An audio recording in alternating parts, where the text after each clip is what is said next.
ini proses pendinginan sampai tercapai pada kondisi titik beku air. Jadi tentu pasti pendinginan ini untuk pembekuan dilakukan pada suhu di bawah 0 derajat Celcius, ya, karena perubahan air dari cair menjadi es atau menjadi beku itu pada suhu negatif, ya, negatif 1 derajat Celcius sampai ke bawah. Nah, kemudian perubahan bentuk yang paling penting di dalam proses pembekuan adalah proses perubahan bentuk dari air menjadi padat atau menjadi kristal, ya. Tentu ini menjadi sangat penting karena perubahan air dari padat menjadi kristal ini akan ada perubahan aktivitas, ya, terutama penurunan aktivitas. Karena air ini sangat penting bagi proses metabolisme, ya, baik itu metabolisme bahan, ya, terutama pada bahan yang masih segar, ya, dari buah dan sayur, maupun metabolisme mikrobiologi, ya, metabolisme mikrobiologi. Jadi beberapa mikrobia untuk tumbuh harus menggunakan media air, dan air ini diambil dari bahan di mana mikrobia itu tumbuh, ya. Jadi kalau misalnya ada produk yang airnya sudah mengalami pembekuan, itu artinya mikrobia tidak bisa lagi menggunakan air itu sebagai media untuk tumbuh. Nah, kecepatan pindah panas inilah yang digunakan sebagai standar untuk pembekuan, ya. Jadi air ini menyimpan panas, kemudian panas tadi dipindah dari air ke medium pendingin. Nah, proses perubahan ini akan menyebabkan air kehilangan panas. Nah, inilah terjadi perubahan dari cair menjadi es atau disebut dengan perubahan air menjadi kristal-kristal es. Nah, molekul air bermigrasi pada inti kristal. Jadi artinya air tadi terjadi perubahan pergerakan kristalisasi dari bagian permukaan air, kemudian semakin masuk ke dalam, semakin ke dalam, semakin ke dalam, sampai seluruh air di dalam bahan itu semua membeku, ya. Nah, kecepatan proses pembekuan ini sangat mempengaruhi ukuran kristal es yang terbentuk, ya. Jadi kalau proses pembekuan itu berlangsung cepat, maka kristal es yang terbentuk cenderung kecil-kecil dan merata. Artinya akan tersebar ke seluruh bagian bahan atau dari bahan pangan itu.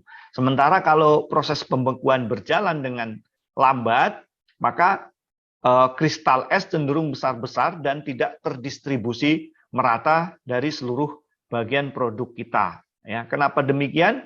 Karena proses pembekuan lambat ini akan memberikan kesempatan atau ada waktu bagi es, bagi air sebelum terjadi kristal, ini akan terjadi migrasi atau akan pindah dari tempat dia semula berkumpul atau berpindah ke bagian-bagian tertentu sehingga terjadi pengumpulan es. Nah, pada saat sudah mencapai titik beku, maka es akan mengkristal di bagian-bagian tertentu. Itu akibatnya pada pembekuan lambat, kristal es akan terbentuk dalam ukuran yang lebih besar. Nah, ini tentu akan menjadi masalah apabila yang kita bekukan adalah buah atau sayur.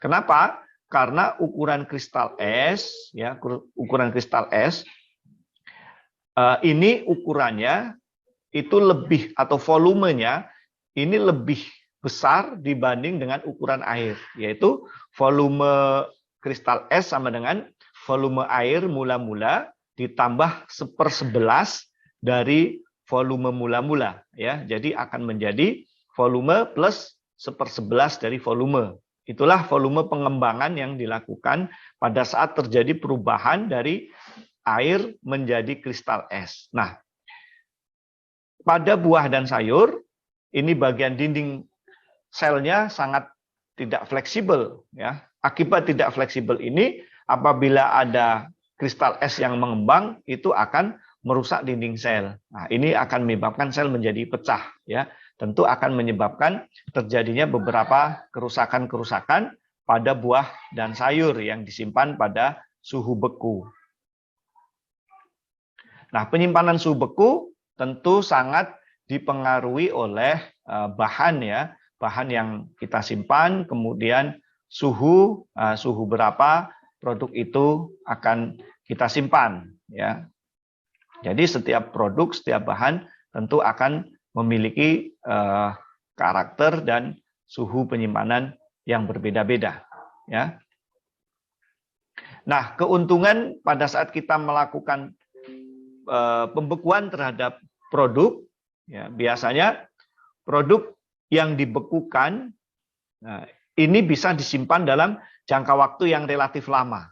Ya, biasanya kalau daging ini bisa disimpan berbulan-bulan bahkan bertahun-tahun. Ya, tentu apabila suhu penyimpanannya itu sangat terkontrol dan pembekuannya juga bagus. Ya. Kemudian semakin rendah suhu pembekuan, tentu umur simpannya akan semakin panjang. Jadi umur simpannya akan semakin lama. Nah, suhu yang paling baik yang digunakan untuk penyimpanan beku, terutama untuk produk daging adalah negatif 23 sampai negatif 30 derajat Celcius. Ya. Kalau kita gunakan kriogenik, bahkan bisa mencapai minus 80 derajat Celcius. Nah, daging yang disimpan pada kondisi beku, yang dibekukan pada suhu negatif 23 sampai 30 derajat Celcius ini bisa tahan antara 6 sampai 6 bulan atau setengah tahun sampai 1 tahun. Jadi relatif lama, ya, suhu penyimpanan untuk produk daging yang dibekukan. Nah, umur simpan dari produk yang dibekukan, daging yang dibekukan sangat dipengaruhi oleh bentuk dan kemasan yang digunakan, ya, bentuk dan jenis kemasan yang digunakan. Nah, kemudian alat-alat atau yang bisa digunakan untuk proses pembekuan itu ada pendinginan mekanis dan ada pembekuan kriogenik, ya.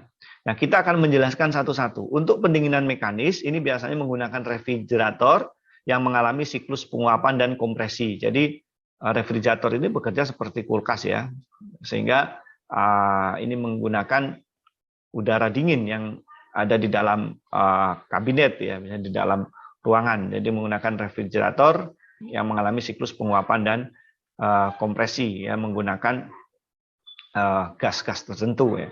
Kemudian teknik pembekuan mekanis menggunakan udara dingin, cairan dingin atau permukaan dingin untuk menghilangkan panas dari bahan. Kemudian yang ketiga ada pembekuan kriogenik, ini dengan memanfaatkan bahan-bahan cair, ya, misalnya karbon dioksida cair, kemudian nitrogen cair atau freon cair yang langsung kontak dengan bahan, ya. Jadi akan dihasilkan produk beku. Jadi sekali lagi kriogenik bisa menggunakan karbon cair, nitrogen cair maupun freon cair.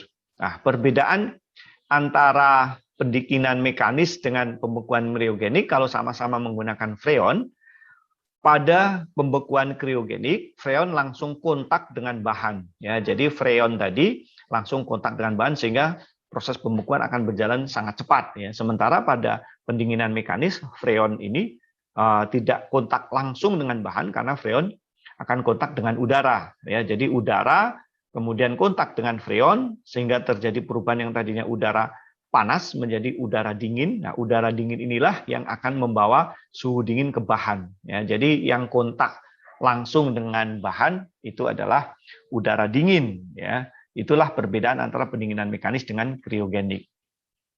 Nah, berdasarkan klasifikasi pembekuan itu ada pembekuan lambat, ada pembekuan cepat, ada pembekuan sangat cepat, ada pembekuan ultra cepat. Ini sangat dipengaruhi oleh jenis pendingin yang digunakan dan teknologi yang digunakan, ya. Jadi yang membedakan antara cepat, sangat cepat, ultra cepat ini biasanya jenis senyawa pembawa dingin, ya. Seperti tadi kita bisa gunakan freon, kriogenik, kemudian gas CO2 cair, ini tentu akan memberikan kecepatan yang berbeda-beda di dalam proses pendinginan.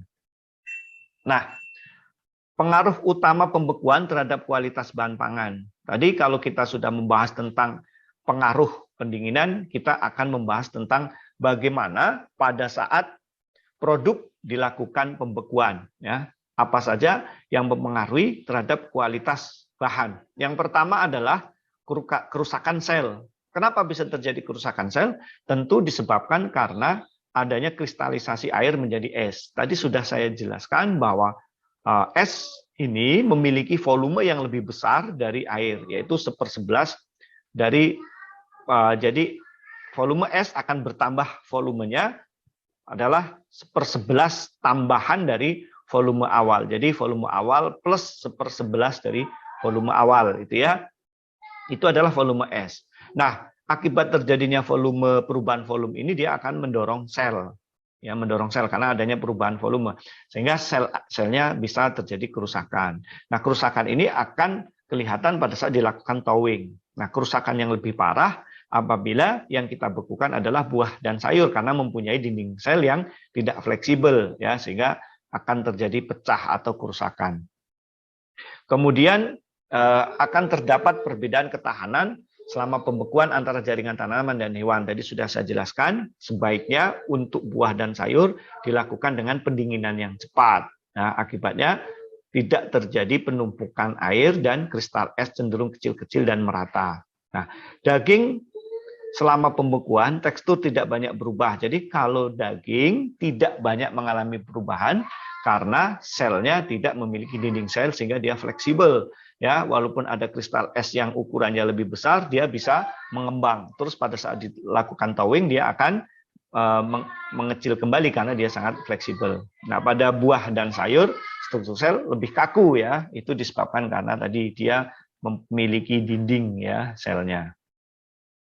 Nah, beberapa kerusakan, terutama kerusakan beku pada daging ya, karena kalau yang paling banyak terjadi kerusakan beku pada daging, sementara buah dan sayur jarang dibekukan kecuali produknya sudah diolah terlebih dahulu, misalnya menjadi puri atau menjadi bubur atau kemudian bisa juga dalam bentuk jus atau pekatan itu bisa dibekukan. Tetapi buah dan sayur yang dalam kondisi segar jarang dilakukan pembekuan. Nah, sementara kalau daging apa saja kerusakan yaitu disebut dengan freezer burn ya, freezer burn yaitu perubahan warna daging selama disimpan akan menghasilkan warna daging yang menjadi merah terbakar, jadi merah kehitaman. Itulah disebut dengan burn ya, apa terbakar ya. Jadi warna merahnya menjadi merah tua yang terbakar. Kemudian kerusakan yang lain ini banyak terjadi pada produk daging dan ikan, ini adanya oksidasi lemak ya. Oksidasi lemak, terutama kalau kita punya ikan atau daging yang disimpan dalam jangka waktu yang lama ya, ini akan terjadi kerusakan lipida sehingga akan menyebabkan daging kita akan menjadi tengik ya, akan menjadi tengik sehingga menjadi tidak enak lagi ya. Ini biasanya penyimpanan pada suhu rendah dan terjadi dalam jangka waktu yang lama. Nah, sehingga terjadi kerusakan pada lipida. Nah, kerusakan pada lipida yang menyebabkan ketengikan pada produk daging ya, bisa dalam bentuk ikan maupun daging, bisa juga terjadi pada daging olahan, misalnya pada daging lumat atau ikan lumat yang akan kita persiapkan dalam bentuk misalnya surimi. Ini juga masih bisa mengalami kerusakan oksidatif ya. Nah, ada 3 reaksi ketengikan pada lipida yang terjadi pada daging yang dibekukan.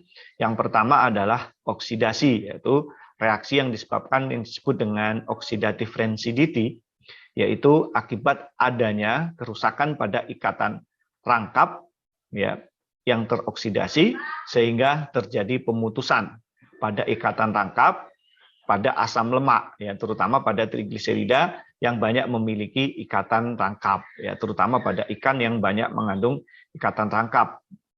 Kemudian yang kedua, reaksi hidrolisa. Reaksi hidrolisa ini merupakan reaksi pemutusan pada trigliserida sehingga dihasilkan monoasil gliserol atau diasil gliserol. Nah, ini adalah reaksi hidrolisa Jadi reaksi hidrolisa ini terjadi akibat adanya keberadaan air, kemudian menyebabkan reaksi hidrolisa. Kemudian reaksi yang ketiga adalah reaksi enzimatis atau disebut dengan enzimatis rancidity. Nah, ketengikan yang disebabkan oleh enzimatis ini disebabkan karena adanya aktivitas enzim lipidase ya, atau enzim-enzim yang bekerja pada lipida ya. Banyak sekali jenisnya enzim yang bersifat rancidity pada penyebab kerusakan oksidasi lipida. Ya, ini merupakan enzim yang sebenarnya jumlahnya tidak terlalu banyak, enzim-enzim penyebab rancidity pada reaksi-reaksi lipida. Nah, jadi kalau kita membuat urutan reaksi rancidity, yang pertama adalah disebabkan karena hidrolisa. Ini lebih dominan ya. Supaya terjadinya reaksi oksidatif itu biasanya diawali oleh reaksi hidrolisa. Nah, kemudian selain reaksi hidrolisa baru diikuti reaksi oksidasi. Bedanya reaksi oksidasi dengan enzimatis, ini pada reaksi oksidasi, kerusakan pada ikatan ganda ini biasanya disebabkan oleh karena adanya oksigen. Sementara pada reaksi enzimatis, pemutusan ikatan ganda pada lipida ini disebabkan karena golongan lipase ya, atau lipida atau enzim-enzim yang bekerja pada hidrolisis lipida ya. Oke, demikian pembahasan kita mengenai pembekuan. Sebenarnya masih banyak sekali bahasan-bahasan lain di dalam pembekuan produk hasil atau produk pangan, karena tentu setiap produk memiliki karakteristik yang berbeda-beda. Tapi sebenarnya pembahasan umumnya sudah kita sampaikan, terutama pada buah dan sayur, yang paling banyak aplikasinya adalah pendinginan, sementara pada produk ikan dan produk daging paling banyak digunakan metode pembekuan ya. Sementara untuk buah dan sayur yang dibekukan biasanya produk olahan ya, dalam bentuk bisa dalam bentuk puri, kemudian bisa dalam bentuk jus, atau bisa juga dalam bentuk produk pekatan. Oke. Terima kasih atas perhatian sudah menyaksikan video ini dengan lengkap dari awal sampai akhir. Kami ucapkan terima kasih dan saya akhiri. Sampai jumpa kembali di video berikutnya. Assalamualaikum warahmatullahi wabarakatuh.